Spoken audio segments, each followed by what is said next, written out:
Okay, third video ng September 27. Oh.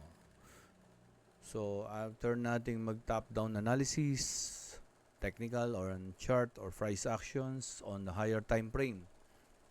And then after natin mag-fundamentals and even COT, so talagang pinapakita is ang bias is bullish ang market. So looking at the chart on the monthly basis, this is a bullish order flow. After ng consolidation again, nagkaroon ng breakout, more than 50% of the candlestick. Although this September is not yet done. So dito pa lang makikita na natin, this is a very strong breakout.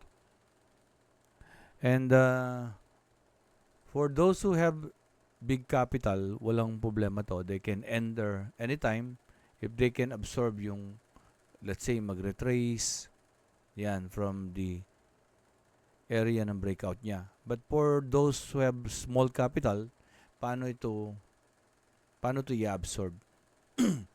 Medyo imposible. And that will be our topic, paano papasok yung malilitang capital dito sa market na to ngayon. Kasi kung may measure natin yan from this new all-time high hanggang doon sa old all-time high niya, so that is more than 2,823 pips. No? So napakalaki niyan. Hindi kakayanin ng $100 na kapital yan. So, dito ngayon sa monthly, we have established our support from this all-time high, all-time high, and from this new all-time high, yan, sa high niya. Then we go lower time frame. Sa lower time frame, we will use the previous candlestick. Yun yung style ng support and resistance natin. The top-down support and resistance analysis. So we use the closing and the high ng previous week. So the price now is in between this area again and this resistance. This is yellow. Long dotted line means this is the resistance on a monthly, and these are the support on the weekly. Kaya blue, solid line. It means they are support. Kung makikita natin yan on the lower time frame, automatically, pag nakita natin itong yellow dotted line, ibig sabihin, this is a resistance on a monthly basis. At kung makikita naman natin itong solid blue line, ibig sabihin, these are the support on the weekly basis. Then we go daily. Yan. So, tanggalin muna natin yung mga ibang, ayan, tanggalin muna natin yan. Linisin muna natin yung chart. We always try to clean ang chart natin, ayan, para madaling tingnan.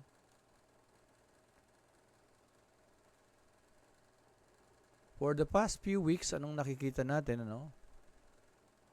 After this, ayan, impulse ng breakout.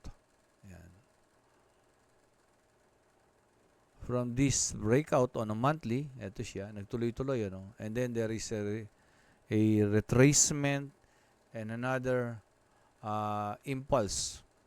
This serves now the, kung napanood niyo yung video na pinadala ko about break ng structures, tsaka yung merong sell side liquidity and buy side liquidity. This is the new sell side liquidity and this is the new buy side liquidity. And there's a fair value gap on a daily basis. Yan. And kung lalagyan natin ng box yan, yung fair value gap on a daily basis, lumalabas the fair value gap is being mitigated. Ayan. Kaya lang problema, dalawa na yatang beses tinamaan. So, medyo hindi rin maganda implikasyon yan. So, the fair value gap could serve as a support. Although na hindi pa naman nababasag, ayun. At still, the fair value gap is acting as support. This fair value gap could trigger or fuel na ma-break yung structure nito. Yan. Break yung structure nito. The price now is ina-approach niya. Yan. At the moment, ina-approach niya yung buy-side liquidity. That if this buy-side liquidity is being run by liquidity run, so tuloy yung market pataas. And at the same time, the fair value gap again is being served as a support to fuel yung another bullish order flow. This one is a bullish order flow. This one acting as a buy side liquidity and the sell side liquidity. And let's see next week what will happen. But with our previous video, no, yung technical and fundamentals with COT, ang bias na natin o ang bias ko is bullish. Ang pwedeng mangyari. So I will only be looking on the buy opportunity. I will not be looking for a sell opportunity. Even if the trading central will give us a sell signal on the lower time frame intraday of 30 minutes, I will not take that signal. I will only be looking for a buy signal na ibibigay ni trading central. Why? Because of our monthly, weekly, daily bias of bullish order flow. I will be waiting na ma-break itong structure neto. So, pag na-break yung structure neto on a daily basis and there's another fair value gap, I will be waiting for the price to mitigate the fair value gap. And then, pag nandito na yan, yung price bumaba dyan, or I can wait for the price to break this structure. O, doon muna tayo sa pag-break na structure. Dito lang muna. Sige.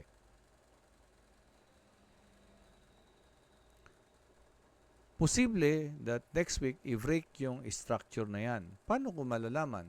So, this is daily. I will go down on the 4 hours. 4 hours. Oh, yeah. So, 4 hours.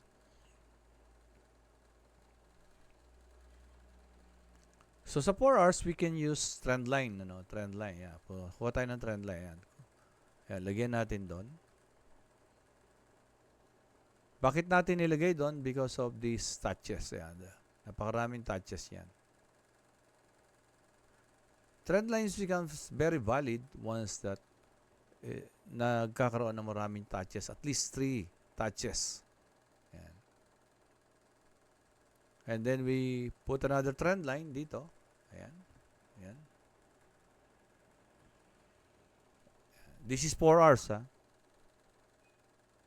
Looking at the 4 hours, makikita natin, ito, this is a clear breakout, 100% breakout. And this candlestick, bearish candlestick, is somehow a retest kung saan siya nag-breakout. And that was Friday na mangyari, so kita natin yung trend line. The price are still on the trend line, lower trend line, and another trend line. So, malaki yung posibilidad nito na mag-bounce. I will only be looking on the buy opportunity because of our monthly, weekly, and daily, inuulit ko, are bullish. Are very bullish. Even our fundamentals are very bullish. Even our news are very bullish. Risky. Ang dollars, diba, sabi. So, para mas maging malinis, we go down 1 hour, no? Ayan. Kita natin sa 1 hour that after this breakout, so nag-create yung price ng fair value gap on a 1 hour.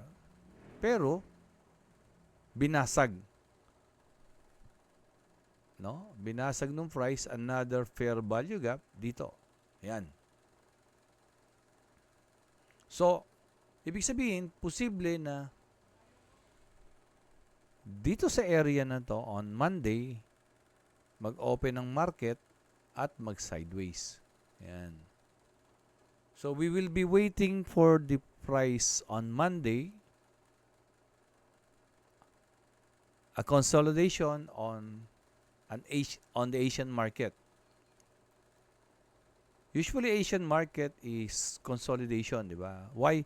Because yung London and New York, nandun yung maraming mga institusyon. 95% of the institutions are in London and New York. Diba? And usually, kung naobserbahan nyo, the market always moves. Nag-umpisang ma-moves on the London and magkakaroon ng malaking moves on the New York. Halimbawa, itong line na to, this is a separator. Since nasa 1 hour tayo, ang bawat pagitan niyan ay daily. So, this 6 o'clock in the morning, 7, 8, 9, 10, 11, 12, 1, 2, 3, 3, London. London, ayun, nagkaroon ng movement, di ba? Ayun, nagkaroon muna ng sideways. And then, ito na yung London. 4, 5, 6, 7, 8, 9. 9 o'clock, bumagsak. Laki niyan. Kahit di na natin sukatin, makikita nyo. Yan.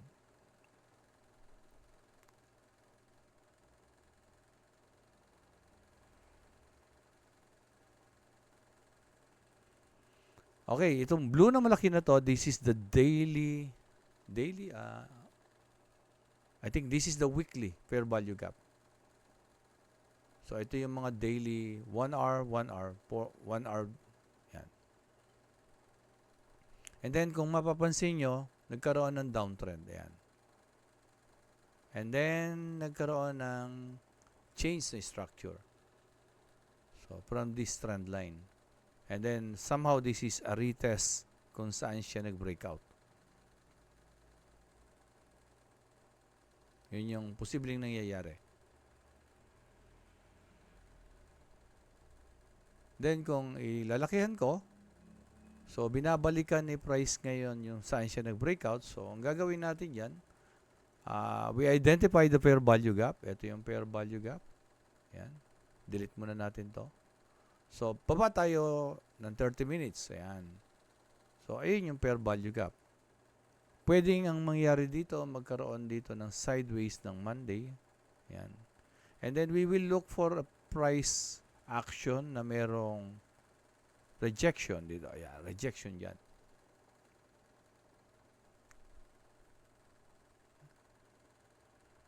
Ayan. Pero, mas maganda, baba ka pa ng 15 minutes. Ayan. So, ayun, makikita mong mabuti. We will look for a pattern dito. Ayan. Then, if you can go down 5 minutes para clear na clear, ayan. Ayan. Kung mapapansin nyo sa 5 minutes, ayan yung, diba, ayan, ayan. Ayan, o, diba? Downtrend. Ayan. So, since this is the fair value gap, unfilled orders, pwedeng magkaroon niya ng breakout. Ayan. Pwedeng mong lagyan ng trend line. Ito, trend line. Ayan. From the trend line, pwede kang mag-antay na ayan, ayan. Ma-break yung trend line. Yun. Ayun yung breakout ng trend line. Pwede magkaroon ng malaking candlestick dyan. Yan. Tapos, pangatlo, pwedeng yung candle dito, magkaroon ng fair value gap. Pwedeng balikan ng candles, ng price yung fair value gap na yon. At kung ma-maintain niya yung fair value gap na yon, wag bumagsak doon sa fair value gap na yon dito, posibleng yun ay start ng pag-ayon ng direction doon sa higher time frame. Kasi kung if this trend line ay ma-breakout during the consolidation sa Asian market on Monday, and then nagkaroon ng fair value gap at binalikan yon. Ulitin ko ha. Let's say, nagkaroon ng ganyan, ayan, candlestick. Tapos bigla nagkaroon ng breakout. 100%, tapos merong isa dito. So may candlestick, may fair value gap, tapos pinalikan yung fair value gap na yon. Tapos gano'n na naman, may maliit na trend dito, na breakout na naman yung maliit na trend line ng maliit na yon, then nag-pull back sa fair value gap. Pag yan nagkaroon ng ganong rejection pataas, you can enter the trade. So, here. So, if you have less capital, nasa 5 minutes tayo, tingnan natin ilan yung, let's say kung dito below the fair value gap, dito yung stop loss mo. Ayan siya. So, that is only 61. Kung matalo ka, you only lose 61 pips or $6. Pero, kasi kung yung fair value gap, for example, ulitin ko,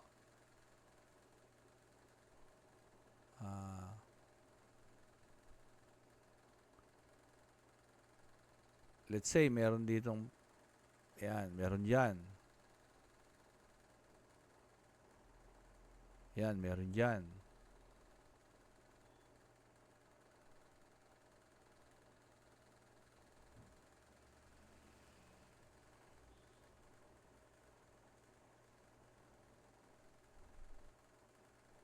Halimbawa, meron dyan. Ganyan. Sige, ayusin na nga natin, ano?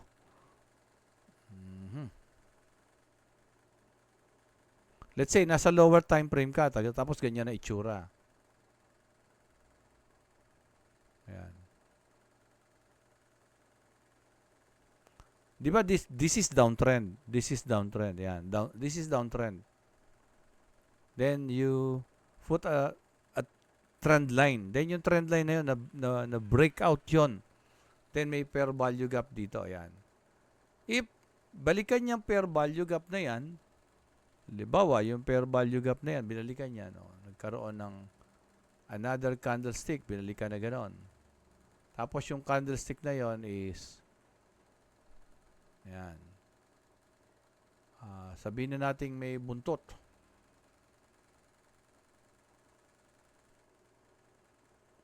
So, tinamaan yung fair value gap, pero may rejection o may buntot. Yan, may buntot na ganon. And then, this is lower time frame, this is the lower time frame breakout, order flow, bullish order flow. Tapos, na-break yung structure na yan. Tapos, yung candlestick na to, ayun, nagkaroon ulit ng break na structure ngayon. Tapos, binalikan uli yan. Binalikan. So, sabihin na natin nagkaroon uli ng fair value gap.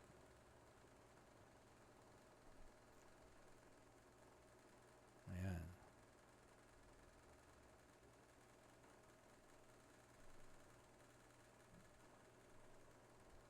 So, nagkaroon ng fair value gap na ganon. Tapos, binalikan uli yan. Ayan. Kung papapansin nyo, meron na siyang trend line na uptrend on a lower time frame. So, isa, dalawa, pwede ka na mag-enter dyan. Pwede kang mag-stop loss dito. Enter ka dyan. Kasi, ito na, isa na to eh. Itong pangalawa na to, pwede ka na mag-enter. Enter ka dyan, stop loss ka dyan. Kung susukatin mo yan, napakaliit ng risk yan. So, yun yung, ayan, 40 pips or 50 na, kamo na. 50 na. Pansinin nyo, ito yung, ito yung, ayan yung ideal entry ng Trading Central. Pwede kang pumasok dyan. Okay. So, tingnan natin ngayon yung, kung, ito kayo yung fair value gap, ito, alisin na natin to. Kasi, na-invalidate na yan eh. Ito ngayon yung fair value gap na hindi pa na-invalidate, So, tingnan natin using Trading Central kung aabutin ba yung Yung fair value gap na yan. Kasi pag ginalaw ko to, may iwan na yung mga candlestick na to. Okay. Tingnan ko nga kung may iwan nga ba. Ayan. O, yun. 5 minutes. Ayun, hindi siya naiwan. So, pwede natin. Sige. And, at the same time, natatandaan nyo pa yung mga natin. Ayun yung monthly. Yung yellow dotted line. Ito naman yung blue. Yan, yung blue. Yan yung blue line. Yan yung weekly. Dalawa yung weekly na yon. Dalawa yung weekly line na. Ayun naman sa ibaba isa. Ayan, o. Ngayon, buksan natin Trading Central. Tingnan natin kung tatama dyan.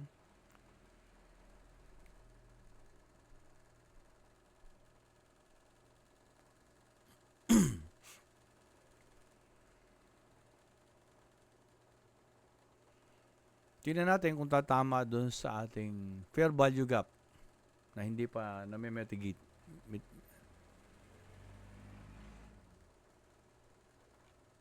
So, punta tayo ng research analysis. And then, research platform.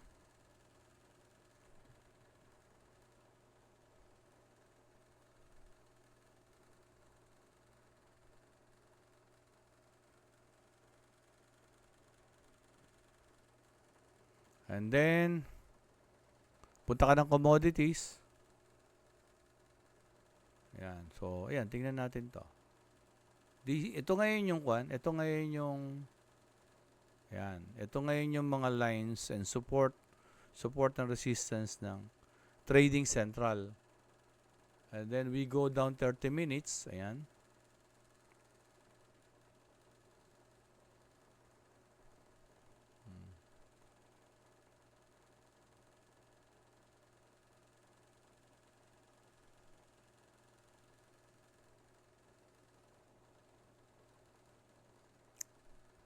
Pansin nyo, ayun, 3761. 3761. Ayun, 3761. Ayun, pivot. Tapos yung entry niya, 3763 yata yan. 3763. Ayun, 3763. So, yung TP is 3790. 3790. And 380. Ayun, ayun siya. So, bakit nilagay dito yung TP? Bakit nilagay dito yung TP1, TP2? So, bakit nilagay dito yung entry, tsaka yung pivot?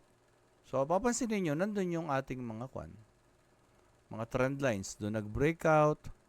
So, possible trend lines. Ayun din yung fair value gap. So, somehow, our analysis is nag-align kay Trading Central on the intraday.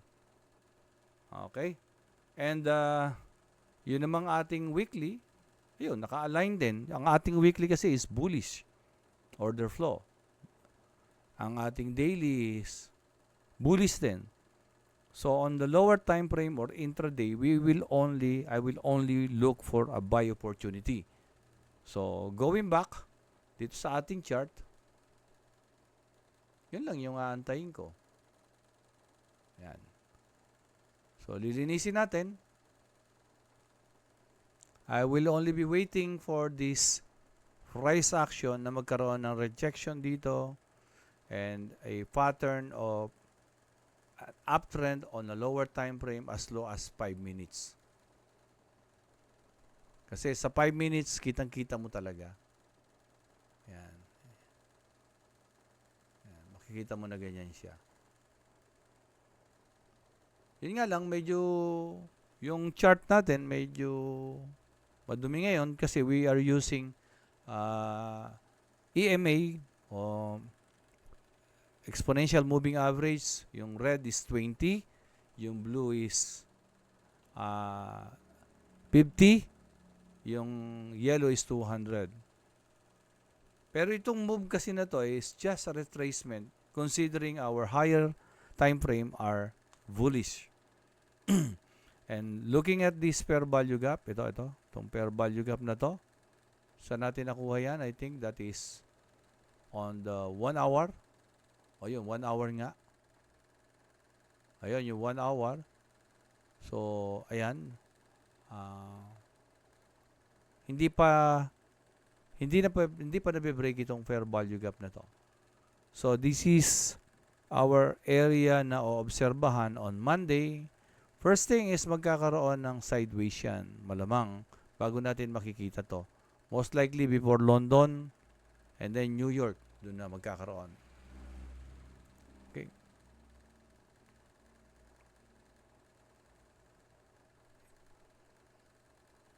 So, last week, ito rin yung ginawa ko. Ayan, oh. Ayan, pansinin nyo. Ayan, ayan. Breakout. Ayun yung fair value gap. Although na parang binrake, kaya lang, hinintay ko siyang magkaroon ng break structure dito. Hindi naman kailangan perfecto, pero mapapansin nyo, ang dami rejection dito. Kaya nung na-breakout ito, pumasok na ako. And if you will try to go down lower time frame na 1 minute, ayan. I will try to create another video na sa 1 minute naman natin titingnan.